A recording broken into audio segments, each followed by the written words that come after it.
Welcome to Marketing with Confidence. I'm your host, Marianne Amies. We're going to be talking all things digital and online marketing for business owners and marketing professionals. If you've been feeling overwhelmed by your digital marketing, be sure to listen along and you'll hear tips, interviews and more that will give you the confidence to create marketing you love. Welcome back to another episode of Marketing with Confidence. I wanted to talk today about attracting new leads for your business. I guess lead generation can be seen as a sales strategy and obviously also as a marketing strategy. We have the sales objective of converting more leads and we have the marketing objective of bringing more leads into the business. I'm seeing a lot of people at the moment ask, what can I do to grow my business, or what, free or low cost opportunities are there? And when it comes to lead generation, there's definitely some low cost avenues that you can go down, and then you can amplify those efforts with paid support if you start to get the results that you need, or if you see some early wins and you really want to scale them. So I wanted to chat about attracting new leads for your business, and I'm going to go through, I guess, a few different areas that you can explore within your own business and see how you can entwine them into your marketing plan to make sure that you're maximizing all the opportunities, getting in front of your ideal client, giving them that reason to consider you, giving them that taste of what you can offer, and then having your processes in place to aim to convert those leads into paying customers. So, social media.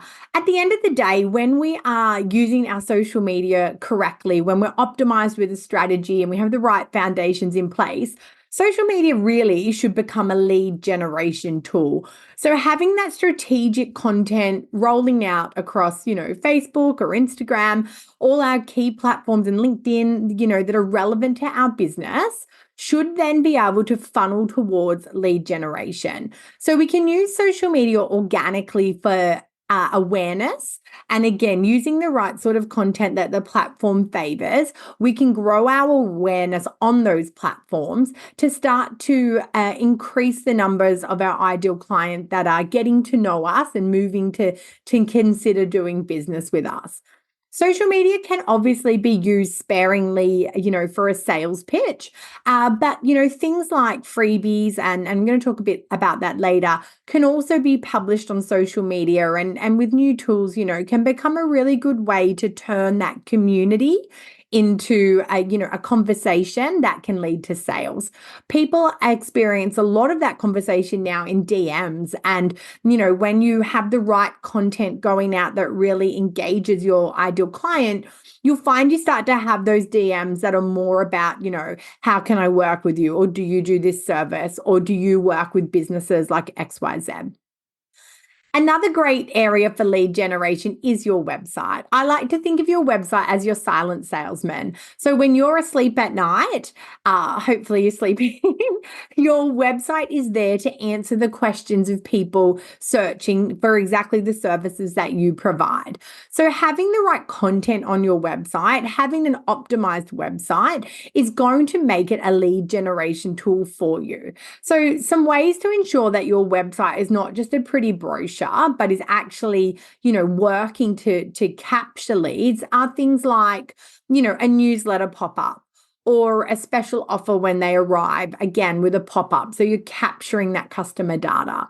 It can be writing blogs that are SEO optimized and connect with the needs of your ideal client. So when they Google, they come across your blog, and then with a really strong call to action at the end of your blog or a sidebar that shows, your different services or how people work with you, we want them to, be aware, and that blog be the proof point that drives them to fill out that form and become a lead. And then obviously we have landing pages, which are, purely generated to capture leads and give people sort of no option but to leave their data and not get lost in all of the, the content of a web page. So if you hear about a landing page, the main difference there is that we try to remove the navigation. We don't want someone to come for our offer or for our lead capture purposes, but then get distracted on other pages and leave the site. So we make it very single-minded in a landing page, that we're taking them on a journey from awareness to consideration to conversion, all in one page. So we obviously need to showcase all those proof points, and take them through that step of just discovering you to feeling confident to share their details. So your website, as I was saying, is such an amazing place for lead capture and lead generation in that way. So really have a look at your website and make sure it's really clear on how people can contact you. Even in a brochure style website, what is the call to action? Is it a book a free discovery call, or is it a contact form, or is it your phone number? Is it visible? Is it easy to find? Is it in the header? Are your contact forms working? So really, analyzing your website as somebody that's never seen it before and seeing, do they know what to do next once they've landed on your page and maybe warm enough to want to reach out?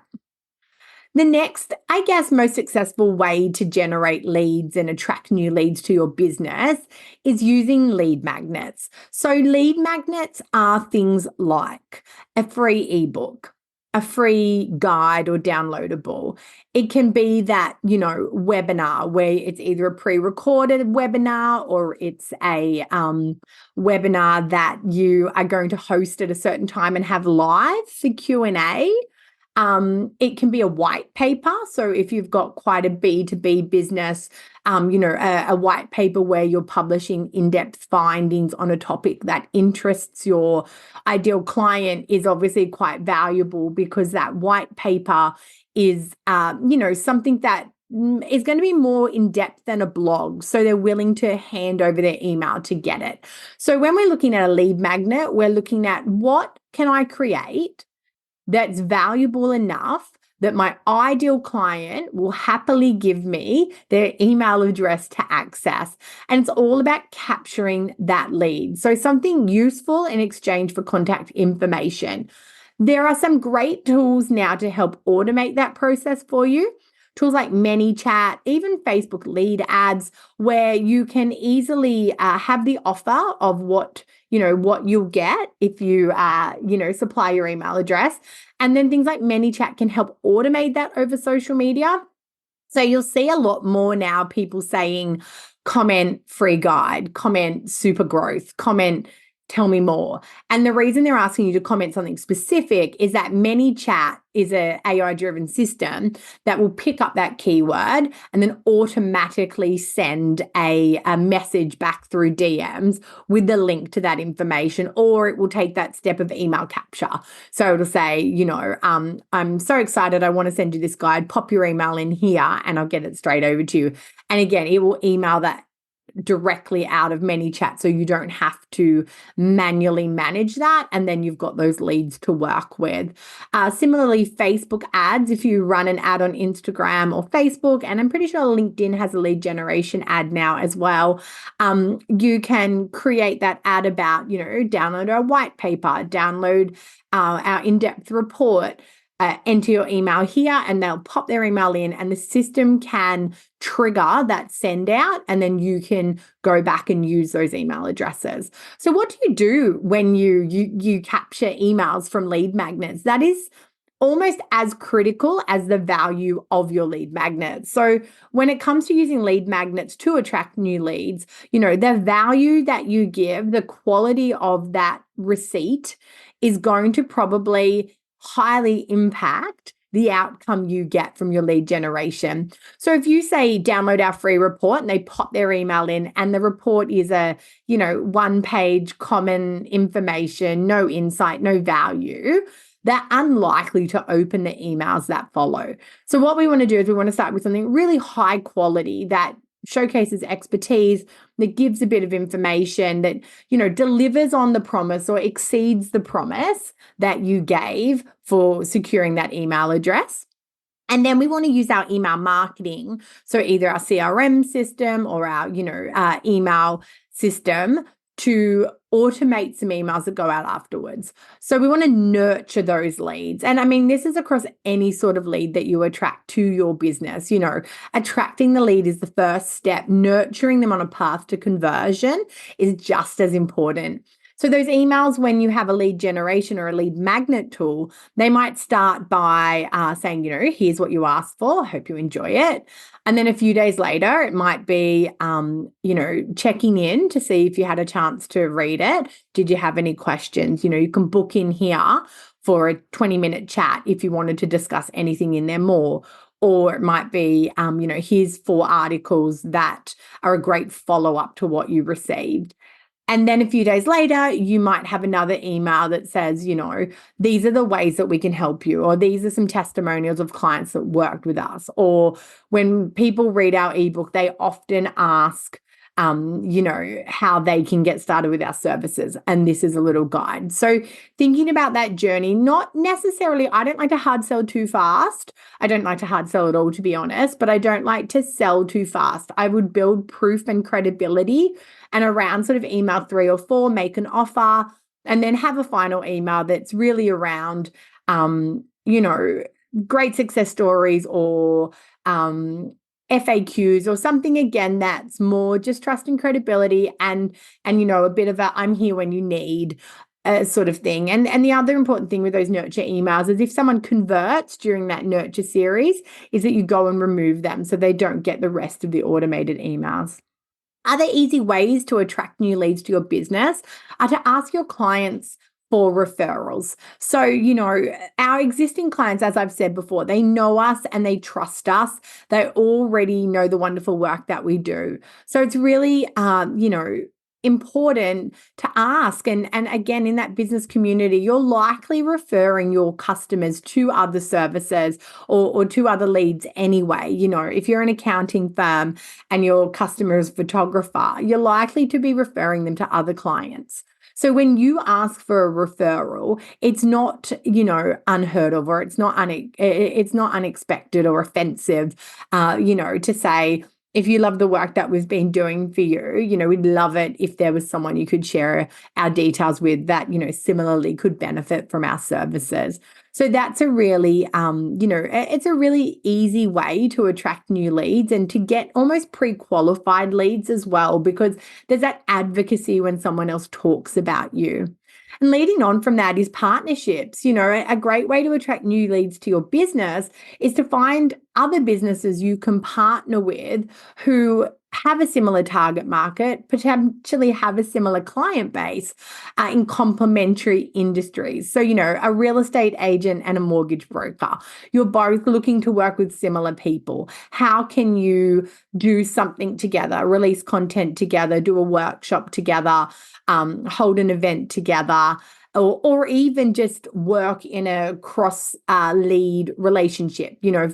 For every lead you send me that converts, I'll reward you with X, and likewise, whatever I send you, you'll reward me. So looking for partnerships that are either about presenting content together and being publicly facing to the client base together, or otherwise looking for ones where you're incentivizing each other to do work.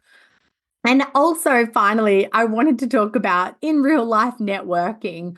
Obviously, post-COVID, we all got very cozy within our lives. And even though it seems like we're so far past it, that importance of going to live events, to going to in real life events where your ideal client is likely to be active, to having genuine conversations and building your community is ultimately going to help you to attract new leads to your business.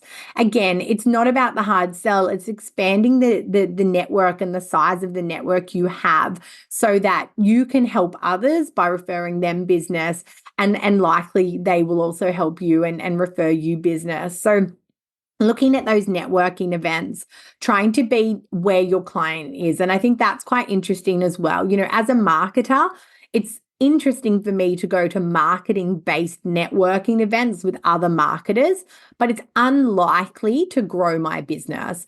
If I want to grow my business, I need to go to events that are for small business owners in general.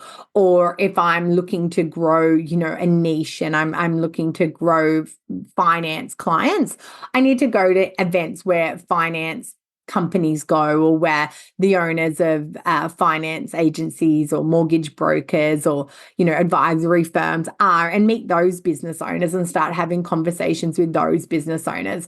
It's really important when it comes to networking that you are conscious of where you're choosing to spend your time, and also what you can give back, and how you can help others in those networks. Because I believe going into networking, building any sort of community online as well, you need to have that giving attitude, which almost then brings the business in without you having to, kind of be the sleazy person handing out business cards and pushing yourself on everyone at the event.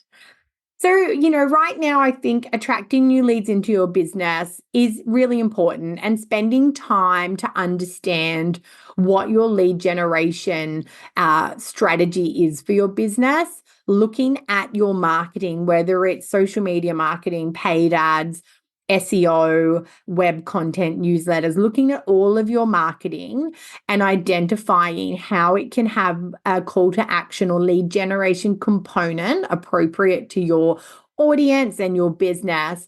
And then looking at that whole journey. So, how are you going to take that client from aware to considering to that interest level where they're, becoming a lead before, you then have your other strategies to convert them. So, this is really critical, obviously, for service-based businesses.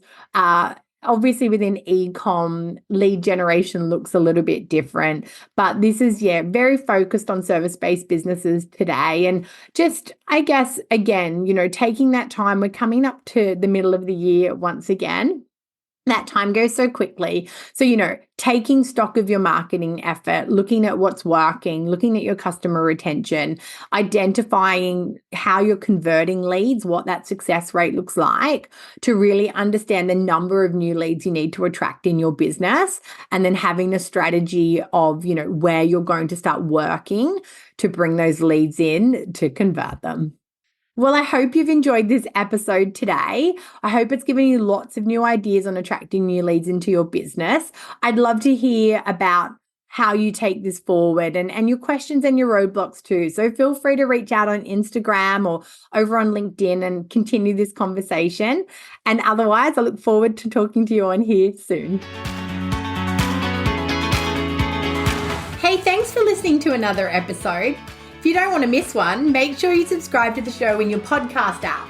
And if you love it, be sure to share it with friends and colleagues who you think could benefit from increasing their digital marketing confidence. Want more? Head to maryanneamies.com to find out how you can work with me directly, to reach out to have me speak at your event, or to grab yourself some free resources.